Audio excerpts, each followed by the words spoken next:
Y tenemos la posibilidad de conversar con Sergio Federovisky, que es viceministro de Medio Ambiente de la Nación. ¿Qué tal, Sergio? ¿Cómo está? Reinaldo 7K se lo saluda en Radio con vos. ¿Qué tal, Reinaldo? Buen día, gracias por llamarme. Bien, le cuento el encendido debate que teníamos hace un ratito acá.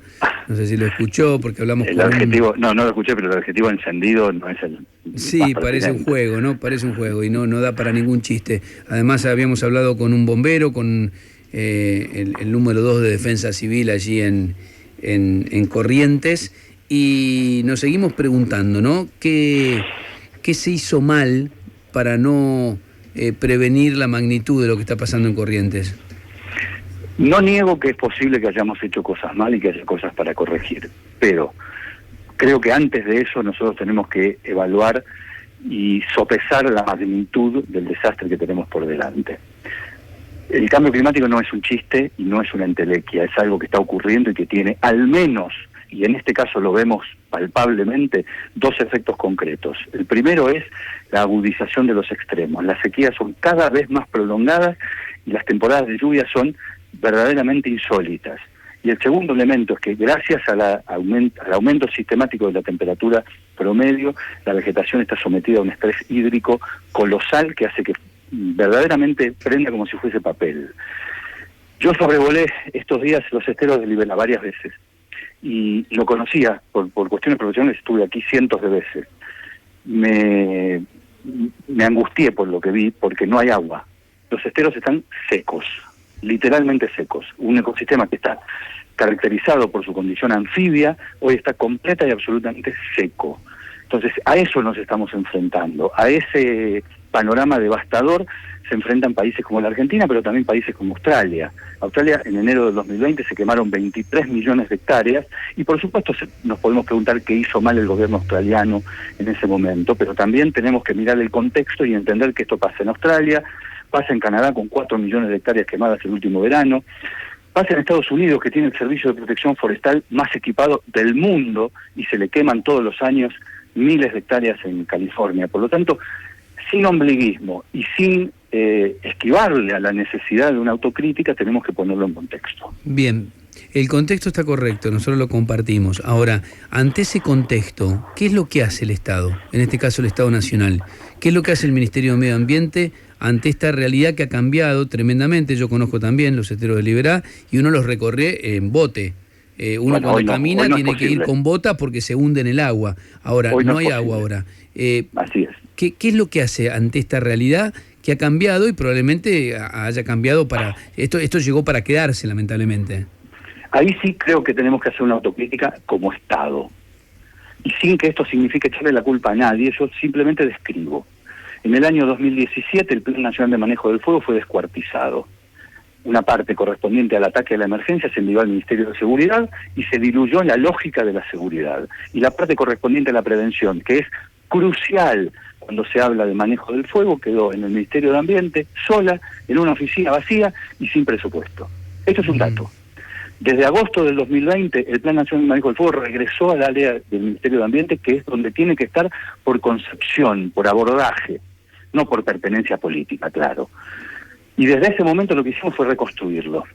¿Qué hicimos? Conseguimos que tuviera un mecanismo de financiación permanente, que no depende de la política, que no depende de la buena voluntad de nadie, sino que depende estrictamente de una ley que alguien tendrá la osadía alguna vez de derogar, pero que hoy permite que el Plan Nacional de Manejo del Fuego se financie permanentemente con una alícuota del 3 por 1000 de las pólizas de seguro. Y eso nos da previsibilidad, nos permite programar en el tiempo y nos permite, por ejemplo, haber invertido 600 millones de pesos en instalar cámaras de detección de humo y calor en el delta del río Paraná, que fue un drama el año pasado. Estamos haciendo lo mismo en el resto del país progresivamente y tenemos una inversión de este año de 2.000 millones de pesos en medios aéreos, helicópteros y aviones. Nuestros no, alquilados. Y vamos a avanzar, porque tenemos la previsibilidad presupuestaria en la compra de medios aéreos en los próximos 2 años. Pero, Reinaldo, hay que entender que una desidia del Estado, insisto, no de tal o cual gobierno, de tanto tiempo, no se revierte en 15 minutos. No, está claro, pero usted mismo lo reconoce, hubo una desidia del Estado y obviamente hubo imprevisión. Le hago una pregunta, ¿qué opina de lo que hizo Santiago Maratea ayer, esta colecta de 100 millones de pesos? A mí me parece muy bien porque refleja un criterio de solidaridad, la gente empatiza con una causa, a mí me parece fantástico. Lo que no me parece fantástico es comparar eso o contraponerlo con un presunto fracaso del Estado.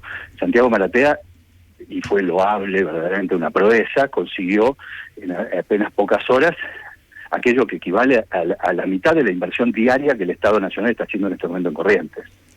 Reitero, nosotros estamos invirtiendo diariamente en medios aéreos, brigadistas, campamentos, logística, etcétera, en el orden de los 150 a 200 millones de pesos diarios.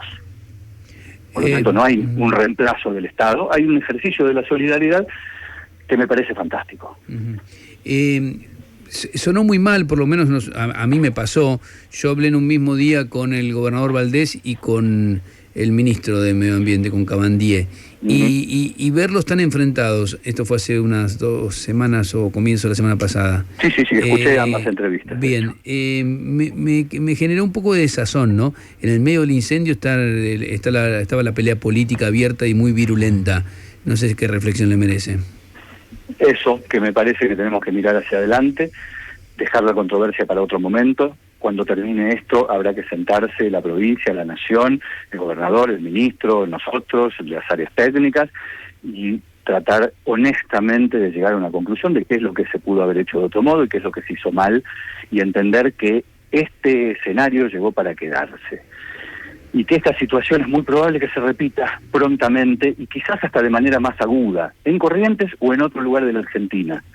Y como este escenario llegó para quedarse, la pelea política naturalmente al único que beneficia es al desastre. De ninguna manera protege a la población de ese desastre que todos queremos evitar. Pero como, reitero, es un escenario que llegó para quedarse, creo que tenemos que hacer todos el ejercicio de ser mucho más elevados en nuestra discusión y no bajarnos al barro de la política. Viceministro, gracias por atendernos. Al contrario, Reinaldo, un abrazo, gracias. Sergio Federovisky es el viceministro de